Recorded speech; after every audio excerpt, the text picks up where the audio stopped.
Hey everyone, you're watching a new lo-fi Let's Play with Lee Alexander. This time we're going to take off to some foreign planets, exploring the game Gruds in Space. This is also one that I had as a kid that I have some fond memories of, and you see the little title character waving, that is a Grud, I believe. And they will feature prominently in the story, so here we go. As the game starts up, we find ourselves on our spaceship. There is a keyboard and a screen here. Let's look at the screen.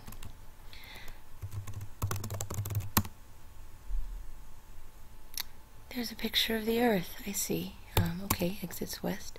We've received a transmission in communications. I really love this 1982 or 1983, this game, I can't remember which year.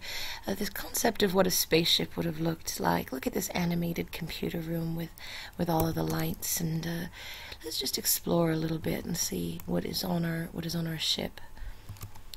I didn't really understand why I was on a spaceship when I was young, but turns out if you read the screen, let's press the green button in order to deliver the communication that we've received. Begin transmission codename power play. This is an urgent request to the pilot of the vessel USAC 9400. Hey, that's us. From USAC Command on Earth, our battleships at the warfront near Baranok have exhausted their fuel supply. The only cargo ship capable of returning for the fuel has also run out and is now stranded on Pluto. The fuel, heliotroponite, is only available on Saturn. Press green to continue. We believe that your ship is the only one in the solar system that can carry the fuel from Saturn to Pluto in time to prevent the defeat of our forces. We know that since your ship is privately owned, you cannot be ordered to accept the mission. We are prepared to reward you the sum of $1 million on the completion of this mission. Wow. Yeah, sure, we can go look for some fuel on Saturn. Sounds easy enough, doesn't it, friends? Should you accept, the navigational coordinates to Saturn are 64, 18, 52. The teleport coordinates to the mining camp are 77, 34, 40.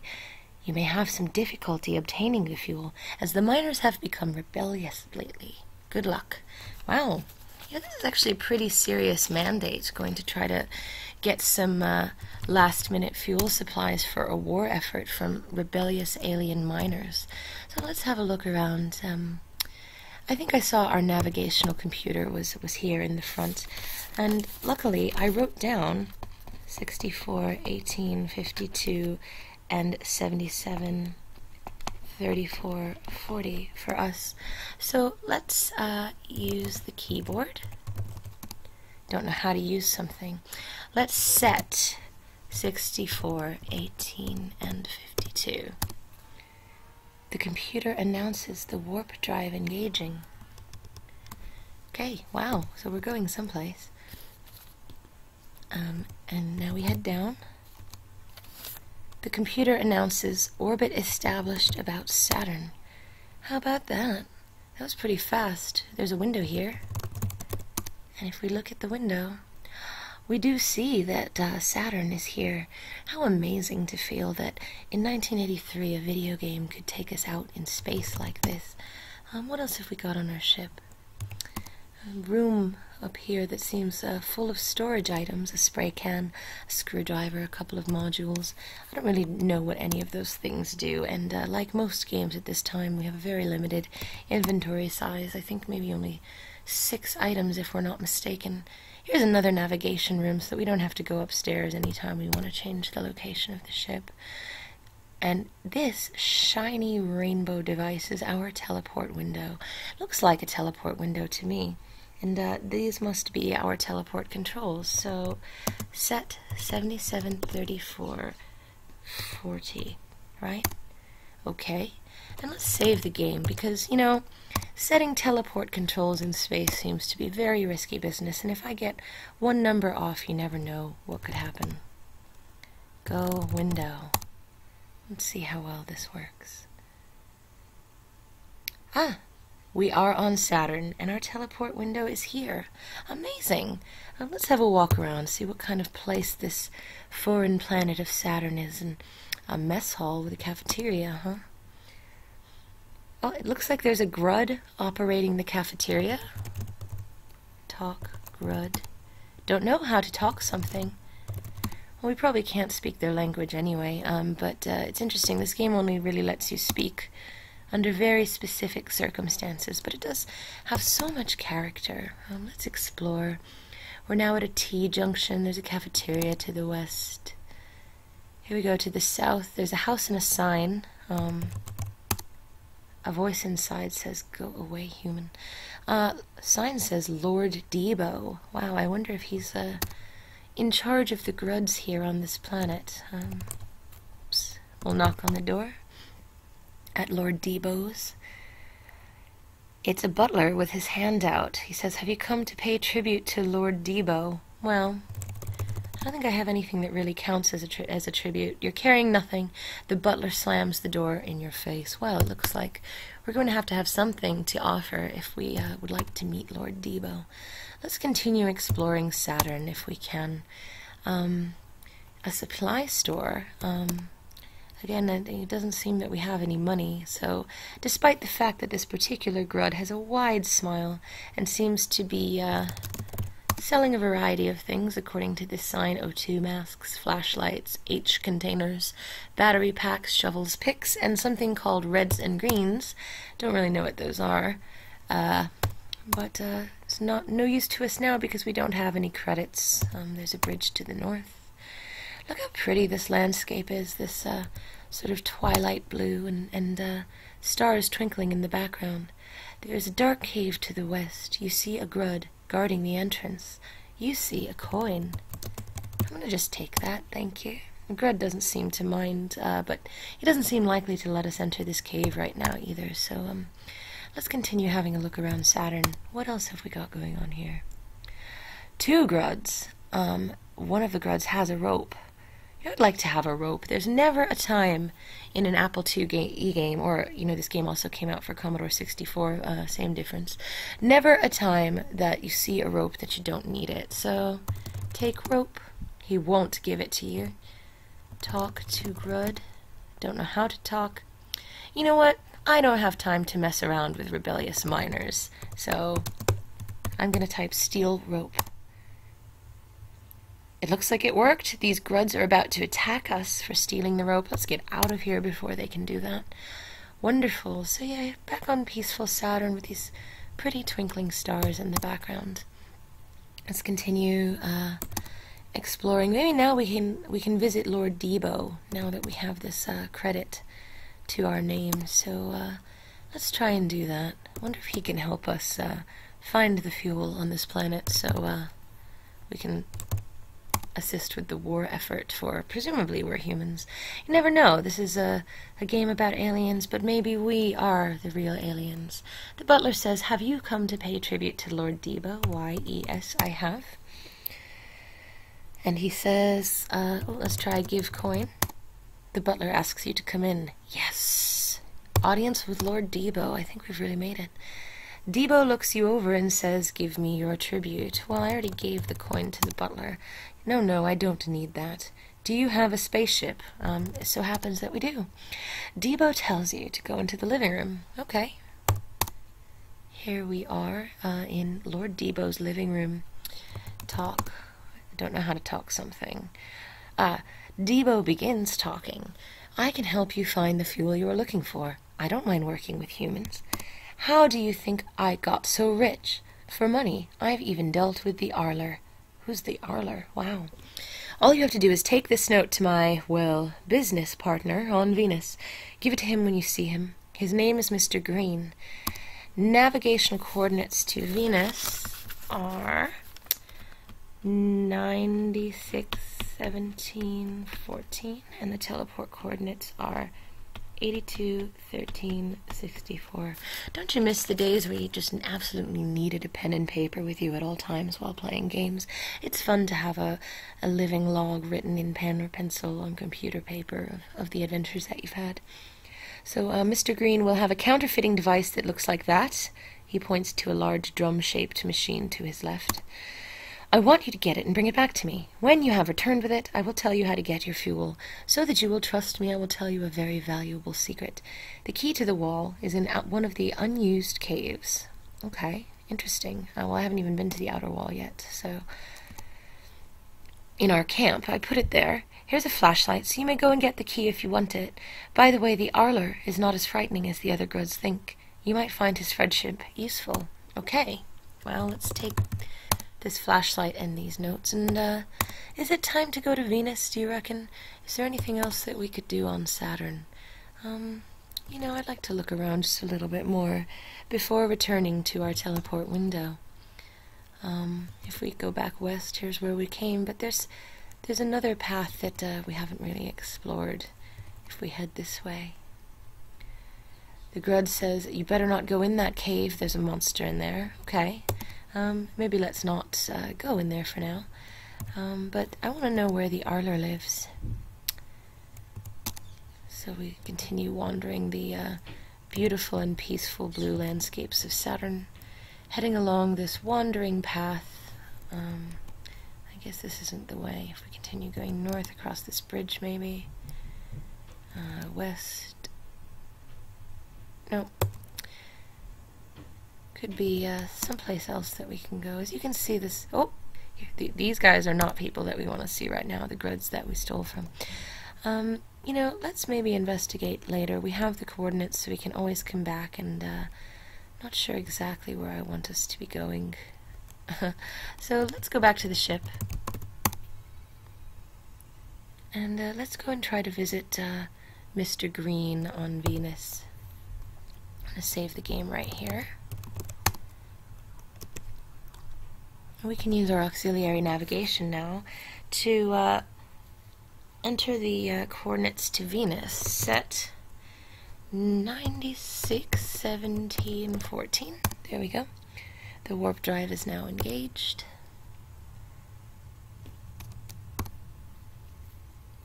You know, I think it's interesting already that we're sucked into the local politics of the titular Gruds. We're already having to meet a contact on Venus. It's always, you know, the laborers that suffer in wartime, isn't it? Seems unfair, because the Gruds are very cute, even Lord Debo. Orbit is established about Venus. Unidentifiable ship detected at teleport coordinates 66, 12, 15. Well, I don't know so much if I'm ready to enter an unidentifiable ship just now, but we've set the coordinates for Venus. I'll save the game again before getting in that window, just to make sure I did everything right. Because, you know, a lot of mistakes can happen. If you enter the coordinates wrong, you can end up falling into the icy cold of space. Wow, this is exactly what I imagined Venus to look like. Lots of purple trees and lily pads, huh? A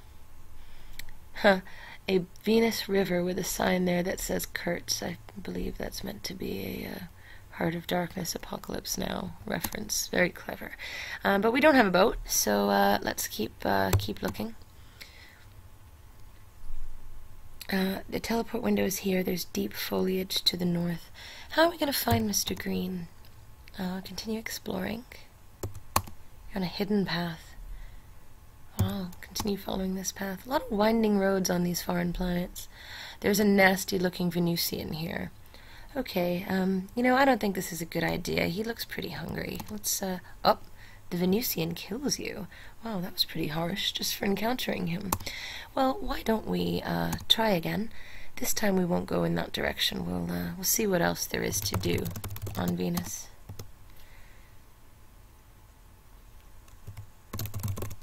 So we return to our teleport window. You know, I die quite a lot when I play this game, because anything can go wrong when you're dealing with capricious and futuristic space devices.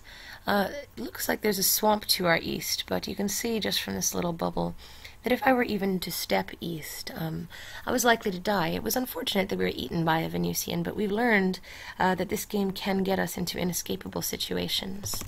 Let's tie our rope that we stole to the tree. That way, if we enter the swamp, we have a way out. I remember in some of the middle age of Sierra games, like King's Quest 3 and 4 and onward like that, I used to read the Williamses talking about adventure game design in that era and how important it was and what a big selling point it became for adventure games to not have these situations where you could get yourself stuck, or you could die simply because you were completely ignorant and you couldn't reverse your decision. That would have been nice to know. I was not going to mess with that Venusian just now. So, we climb down into this swamp. You are under the swamp. There is a rope here. You see a gun.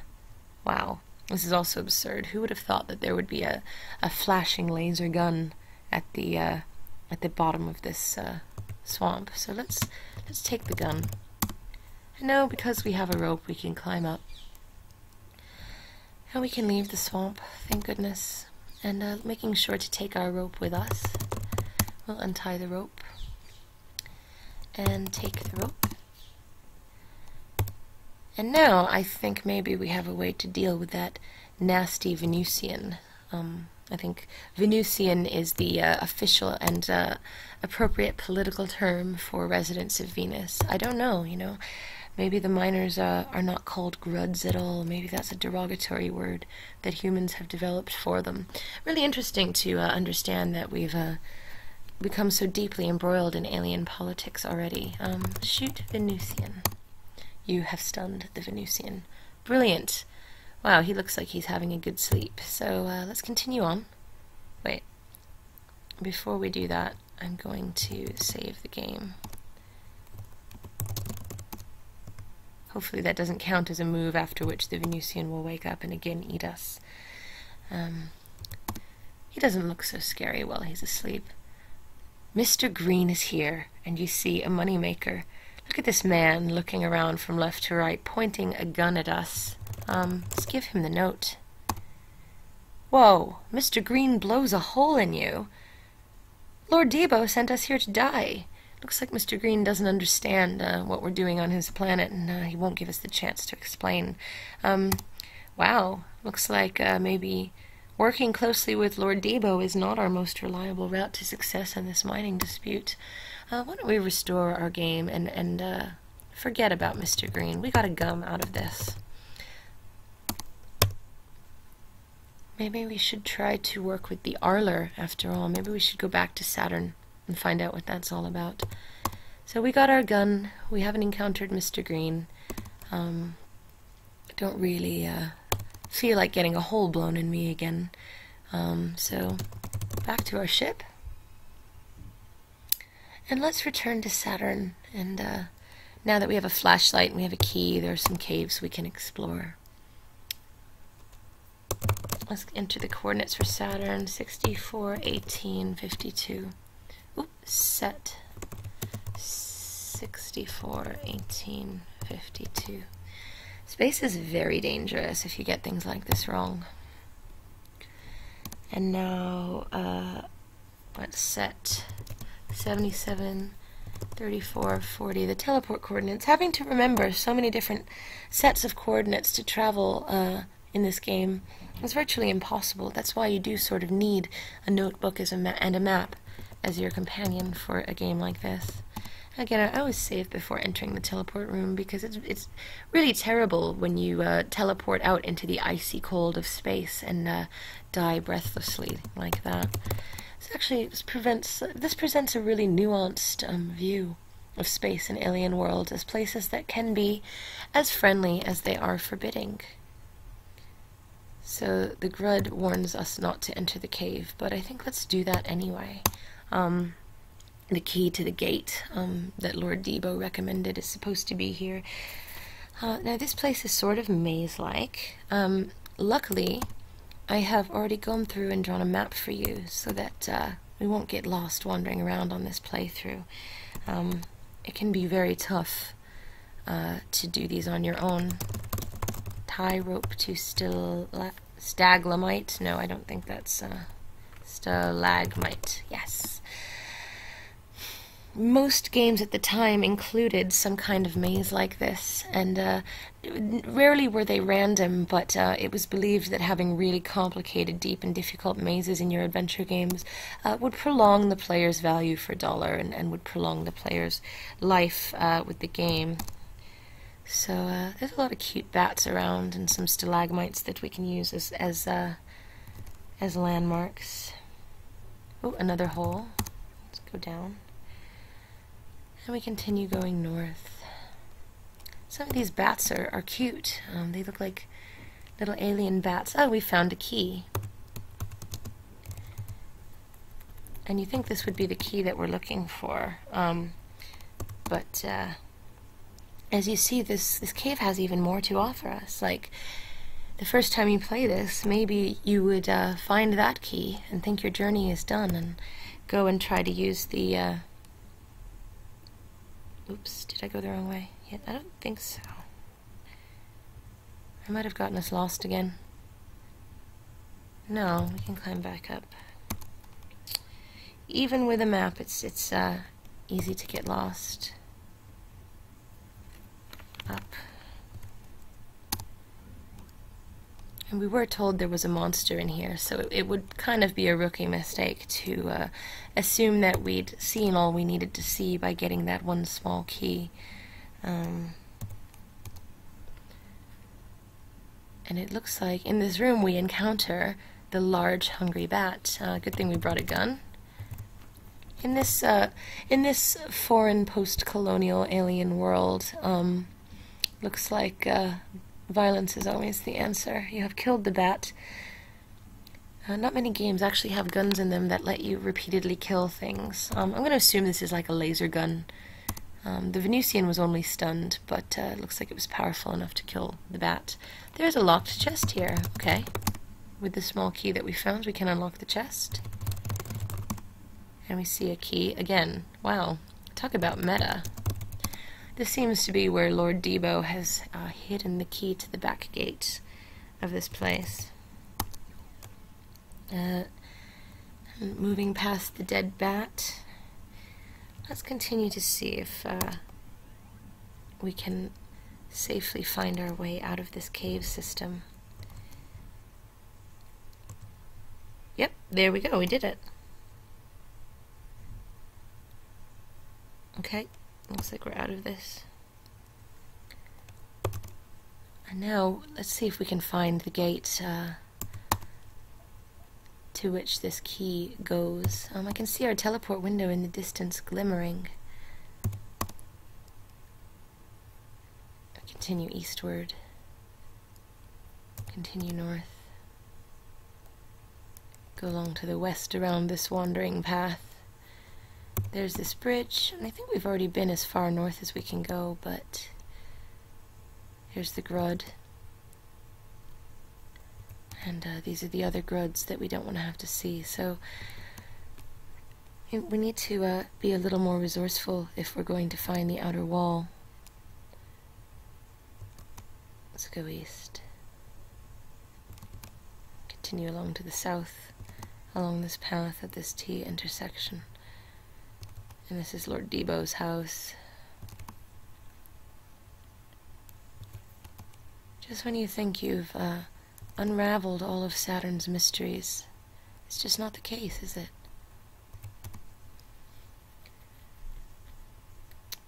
That's not the way.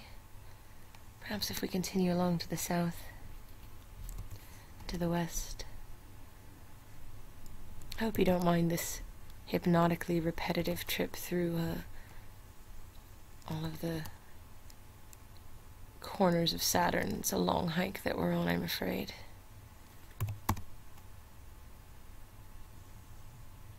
No, we don't want to enter this cave again, do we?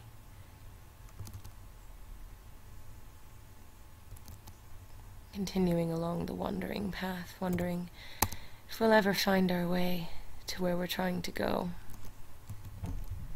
West past our teleport window. Grud is warning us about the cave. And here's a different cave entrance that we've already found.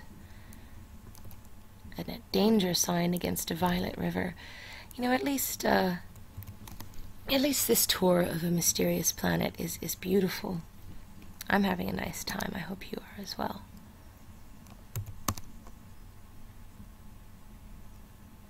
I don't want to enter the supply building. We know nothing's over that bridge. Well, how is it that I've gotten us so lost? I don't know. Anyway, we did get a key to a back gate, but we're just about getting to the end of our time here today anyway, so I wasn't able to find you the gate to the Arler's hideout on Saturn, which is funny because I spent all weekend on this game and now I can't remember how it was that I won. But I don't know, let's look at our beautiful rainbow teleport window and be a little impressed with this beautiful and mysterious visualization of space as a treacherous place where violence solves rebellion. And, you know, even though the game is called Gruds in Space, it's not really about the Gruds at all, is it?